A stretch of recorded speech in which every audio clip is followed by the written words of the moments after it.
بسم الله الرحمن الرحیم. الحمد لله و الصلاة و السلام علی حبیبنا رسول الله و علی آله و صحبه و من والاه. خیلی شنیدیم از پدران و مادرانی که مینالند از بچه هاشون، بچه های عاق شده، بچه های ظالم، بچه های ستمگری که همه این زحمت ها رو نمک بد حرومی کردن.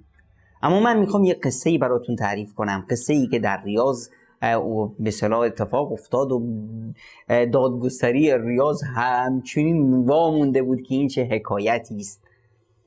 عجیب ترین حکایتی که در دادگاه ریاض بررسی شد.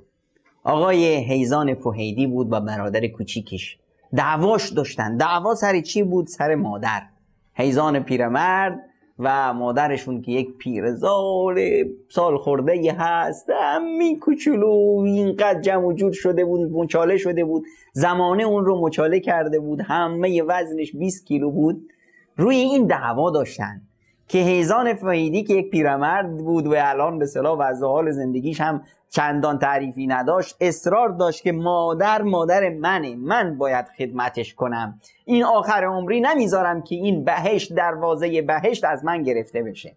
برادر کوچیکش میگفت برادر، وضع زندگی من بهتره، من وضع اقتصادیم بهتر میتونم به مادر خدمت کنم، اجازه بده که مادر رو من ببرم.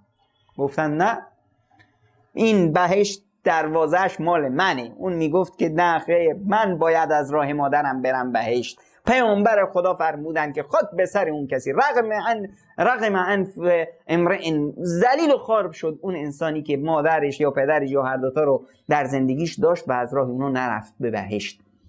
این دوتا با هم دعوا دارن، قضیه میره به دادگستری. در دادگاه قاضی میمونه که به کی چه حقی رو بده. از مادر میپرسن، مادر میگه که این بچه مثل این چشمه، این بچه مثل این چشمه، من نمیتونم بین بچه هم فرق قائل بشم.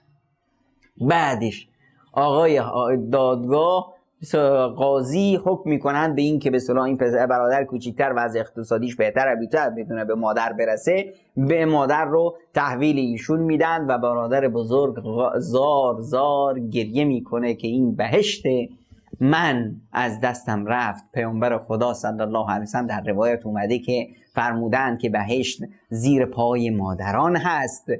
رسیدن به پدر و مادر، خدمت پدر و مادر دو دروازه بهشتن. وقتی خداوند متعال از عبادت و توحیدش حرف میزنه، وعبدوا الله ولا تشرکوا به شیئا و بالوالدین احسانا، بعد از توحید الهی رسیدن و رسیدگی به پدر و مادر. وقتی از پیامبر خدا صلی الله علیه و سلم پرسیدن که بهترین و عزیزترین کار در نزد خداوند چی هست، فرمودند که نماز در وقتش. گفتن بعدش فرمودند که رسیدگی به پدر و مادر. وقتی از پیامبر خدا صلی الله علیه و سلم پرسیدن که عزیزترین شخص برای من کی باید باشه که باش بشینم، نشست و برخاست داشته باشم و بهش برسم، فرمودن مادرت. گفتن بعد از مادرم؟ گفتن مادرت. بعد از مادرم؟ گفتن فرمودن مادرت. گفت بار سوم فرمودن پدرت. پس پدر و مادر دو دروازه بهشتند و پیامبر اکرم صلی الله علیه و سلم فرمودند که پدر اوسط ابواب الجنه، از بزرگترین و مهمترین دروازه بهشت هست. پس این دروازه بهشت رو هر کسی از دست داد، واقعا خودش رو از دست داده و بهشت رو از دست داده. میخوای هر کسی باشی، میخوای شهید باشی، میخوای بهترین انسان باشی روی زمین، میخوای هر که باشی، هرگز نمیتونی وارد بهشت بشی مگر این که بتونی محبت و دل پدر و مادرت رو به دست بیاری.